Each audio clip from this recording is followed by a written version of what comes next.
그런 상황에서 요거는 하나 소개를 해드려야 되는데 요거 좀 오늘 되게 핫한 칼럼인데 요건 이제 원고에는 없습니다. 이게 뭐냐면 동아일보 이기용 칼럼인데 아이, 제목부터 환상적이지 않습니까? 임기 말 40%대 지지율 자랑거리 아니라 부끄러운 거다. 뭔 개소리야 이게?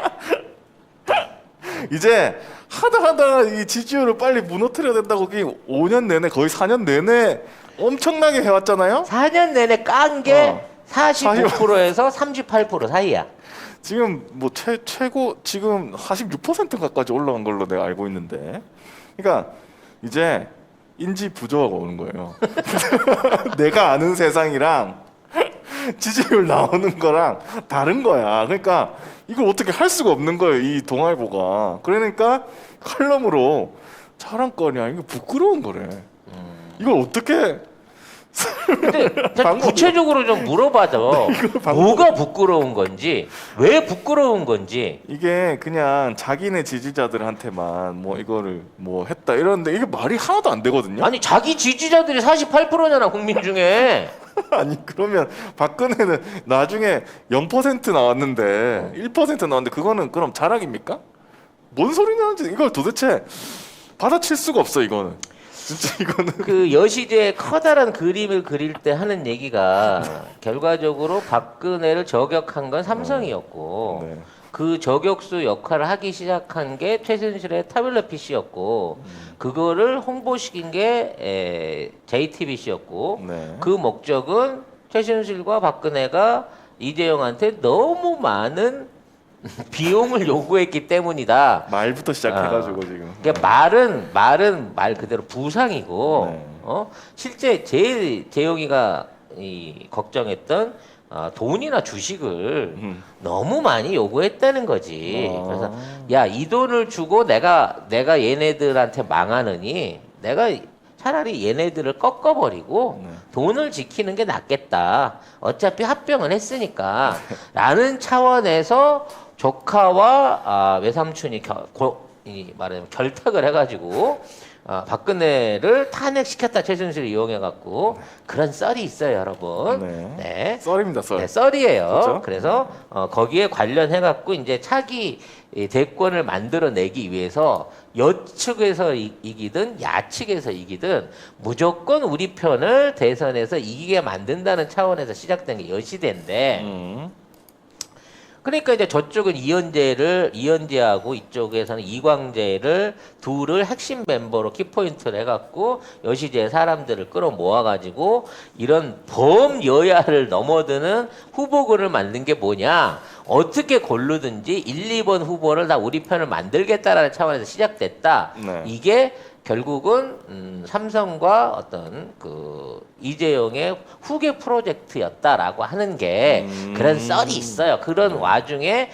깃털로 끼어드는 게 윤석열 같은 쪼무레기들인 거고요.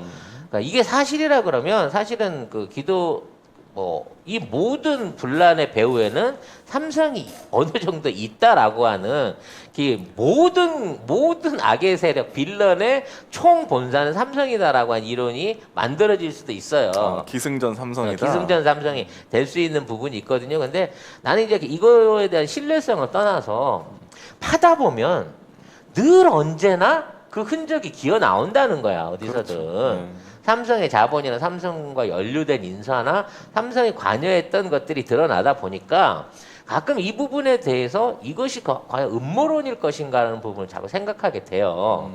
근데 다시 얘기로 돌아가서 네. 지금 있는 상황에서 대통령의 어떤 지금의 저 지지율을 꺾어 놓지를 못한다고 치면 일단 여권에서도 나는 대통령 편입니다라고 할 수밖에 없는 우리가 가장 원하는 거죠. 그렇죠. 문재인 대통령과 문재인 대통령 정부의 어떤 국시를 이어가겠다고 하는 약속이 있어야만 그 사람이 지지를 받는 거니와 네.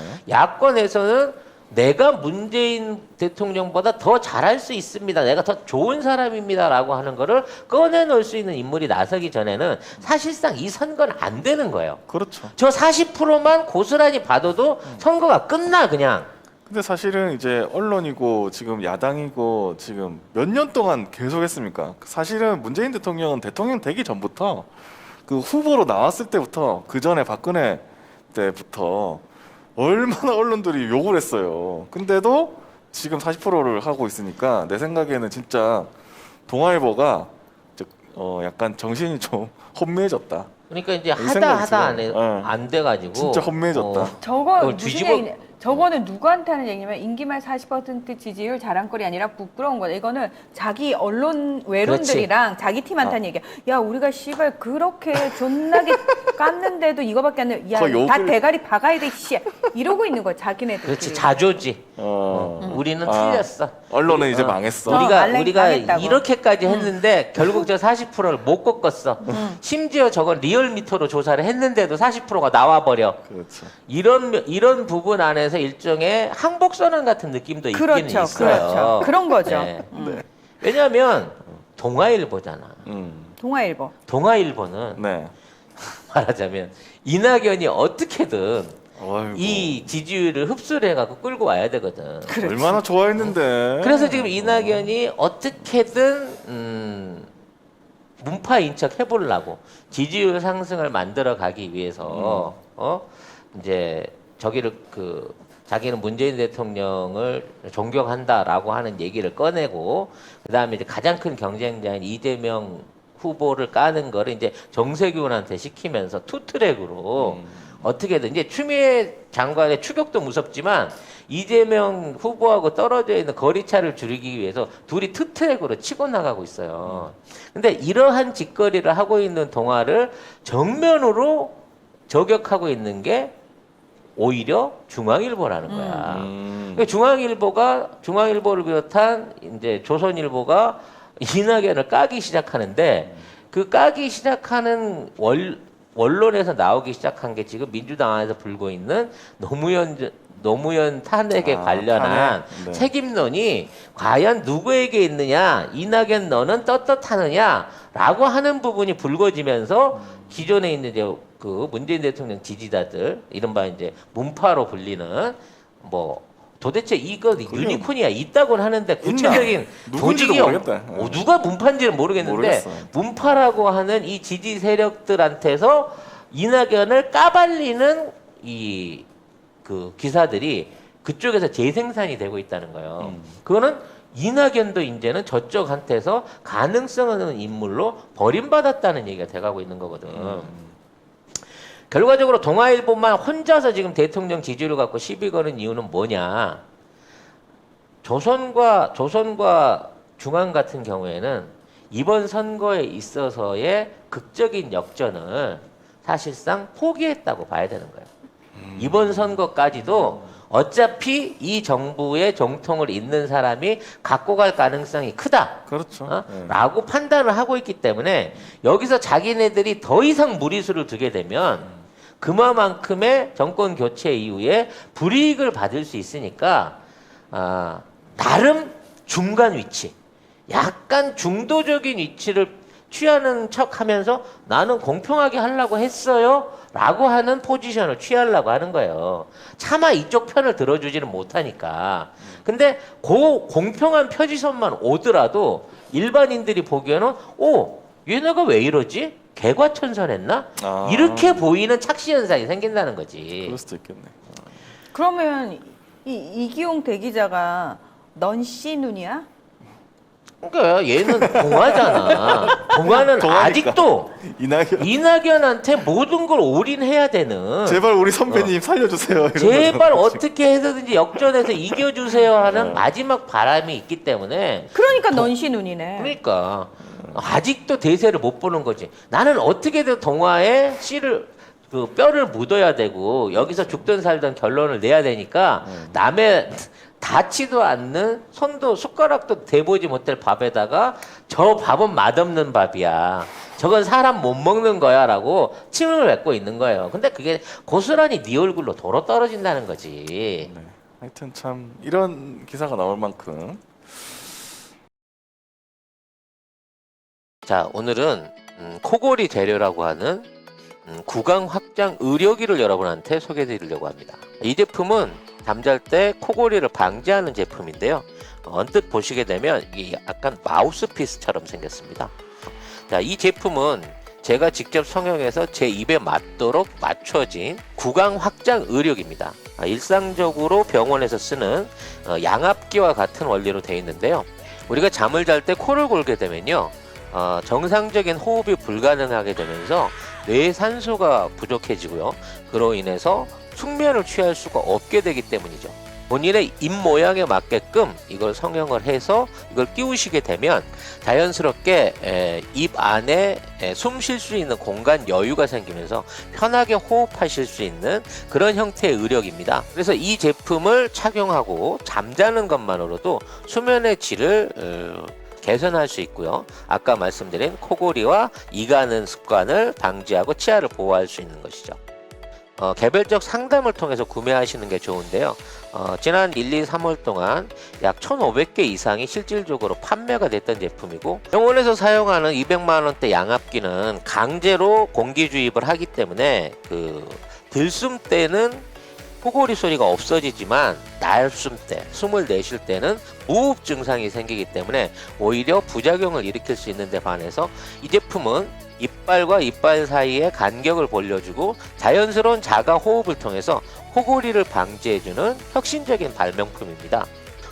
담당자의 설명을 들으신 다음에 구입해서 착용을 하시면 실제 200만 원 이상 되는 병원에서 판매하고 있는 양압기나 치료기들보다 훨씬 더 좋은 효능을 보실 수 있다는 것을 제가 한 달 동안 체험을 해보고 여러분들한테 소개를 드립니다.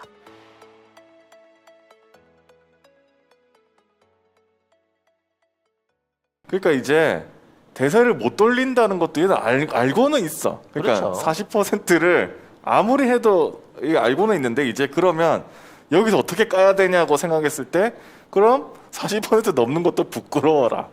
이렇게 하는데, 이거는 누가 아무도 안 믿는, 이거 보면 다 웃지. 사람을 누가 그래 40% 넘으니까 너는 부끄러워야 돼. 쟤네 더위 먹었나 이 분위기던데. 그렇게 SNS. 누가 생각을 저는 해요? 사실 인스타에서 먼저 봤어요. 이게 저거 뭐야? 본데 다 댓글이 미쳤나봐.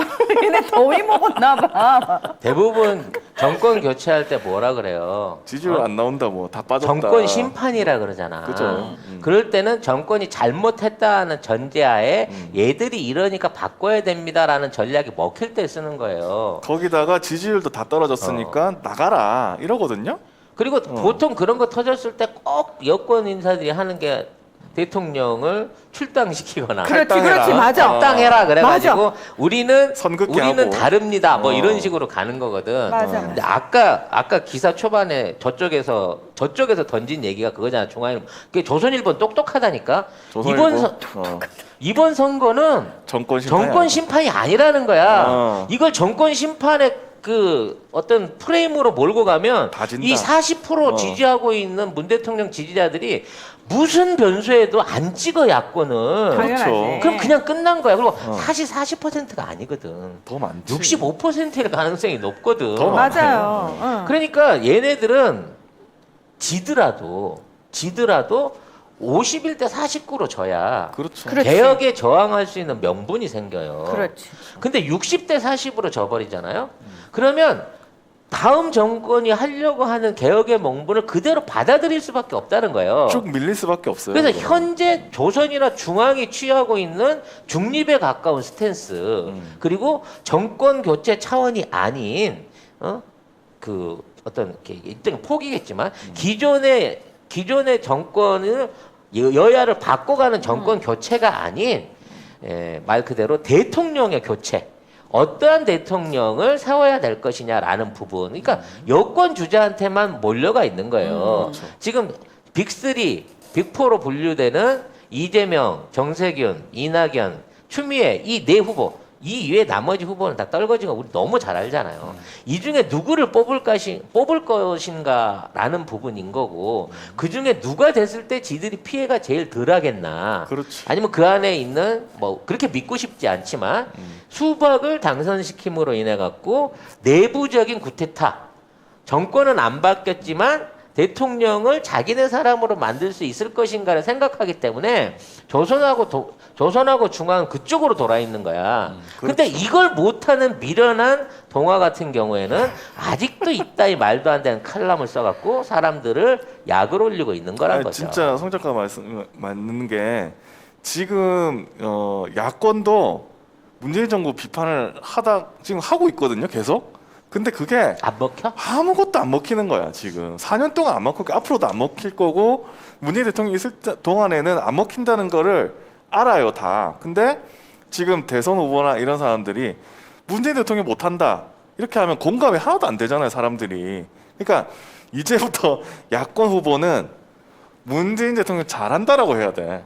내가 볼 때 표 얻으려면. 그러니까 이준석이나 이 기존의 정치를 좀 할 줄 아는 애들은 응. 이런 칭찬을 해놓고 난 다음에 하지만 우리도 기회만 주어졌다고 하면 좀 더 잘할 수 있다 좀 이런 더 식으로 잘할 가야 수 있다 돼요. 이렇게 나가야 되는 거거든. 근데 에이, 그건 너무 상식적이지.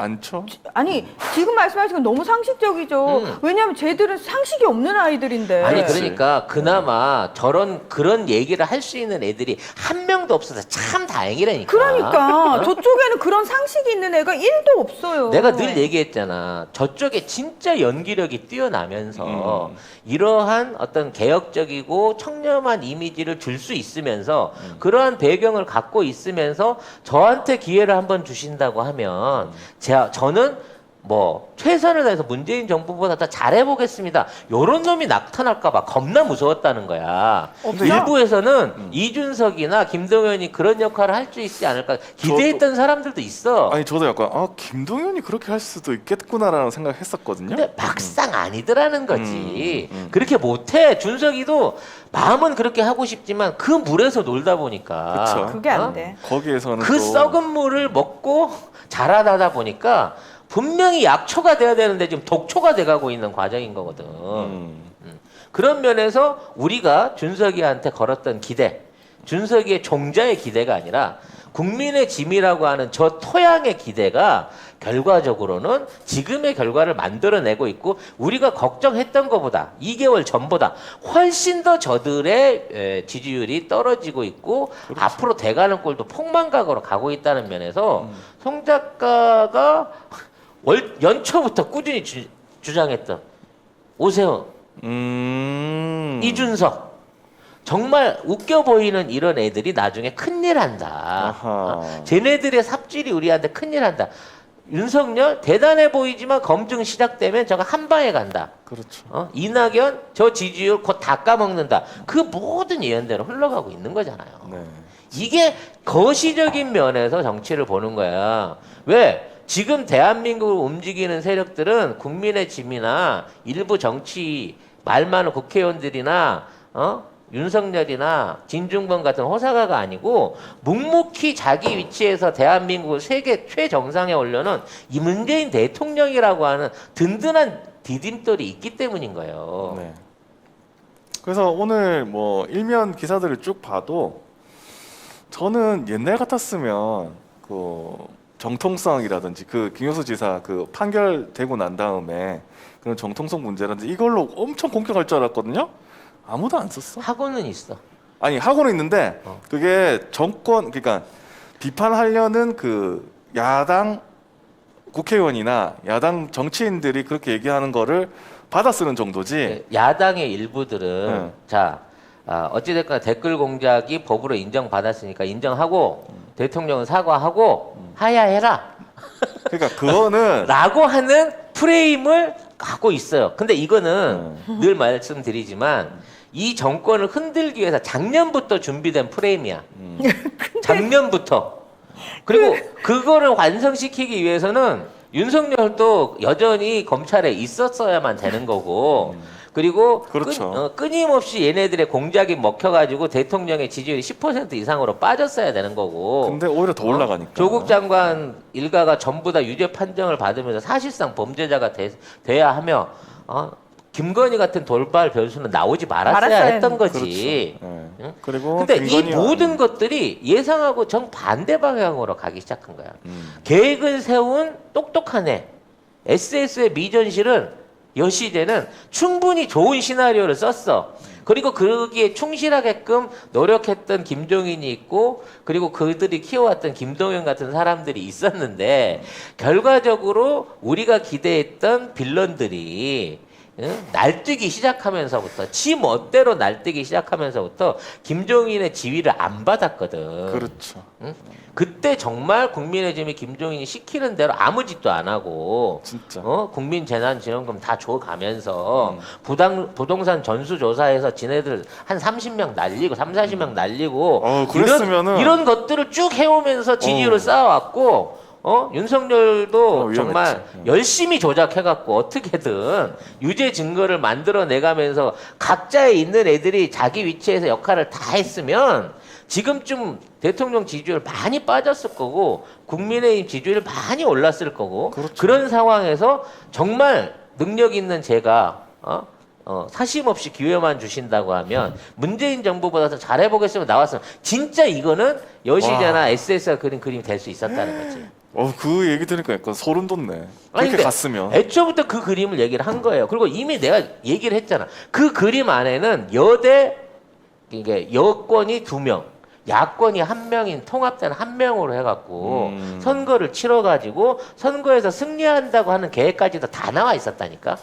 아니, 그걸 또 어떻게 다. 근데 여기서 저는 제가 국제정치 평론가라서 그런지 모르겠지만 너무나 그거는 우물안의 시각이었다. 왜냐하면 국내 정치에 사실 국제 정치가 요즘은 거의 밀접하게 영향을 주고받고 있는 상황인데 국제 정치 부분은 1도 고려를 안 했다라는 게 사실은 패착이었다라고 생각을 해요. 그러니까 얘들도 미전실 애들도 이제는 저기 그래 나한테 도움을 좀 얻든지 국제 정치적 시각도 좀 가지고 프레임을 짜고 시나리오를 썼어야지. 그 부분을 쏙 빼고 아직까지도 그 7, 80년대 식으로 시나리오를 썼으니 그게 너 됐겠냐고. 그거 아니?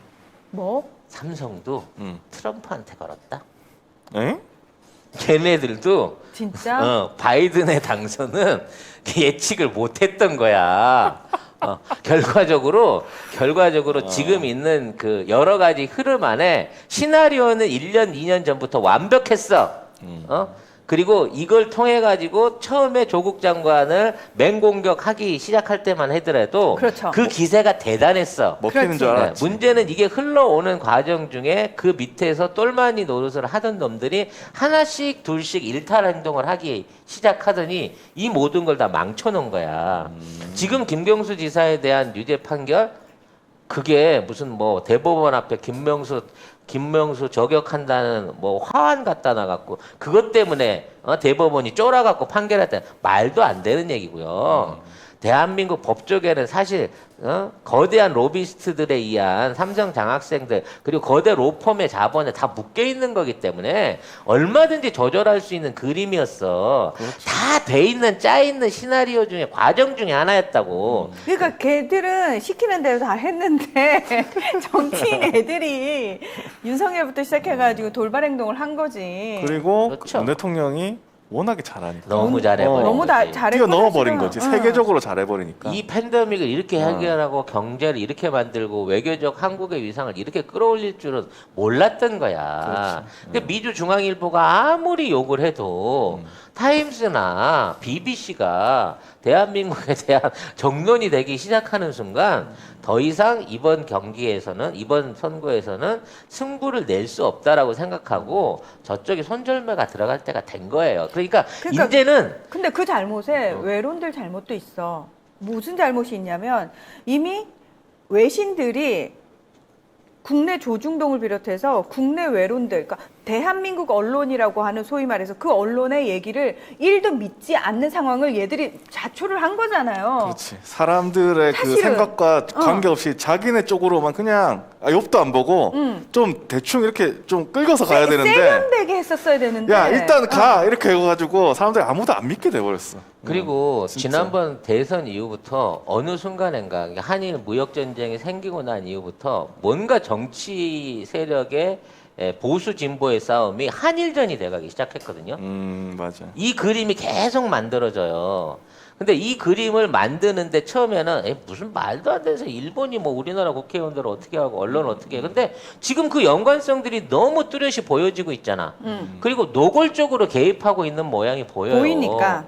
심지어 우리나라 이 선출직 국회의원이라는 놈이 야 나 일본에서 정권 교체하라고 응원받았어 이런 얘기를 자랑해. 자랑할 수 있는 이런 연관성들이 계속 일어나고 있단 말이야. 세상에 진짜 어떻게? 결과적으로 따져놓고 보면 저들의 조급함이에요. 조급함.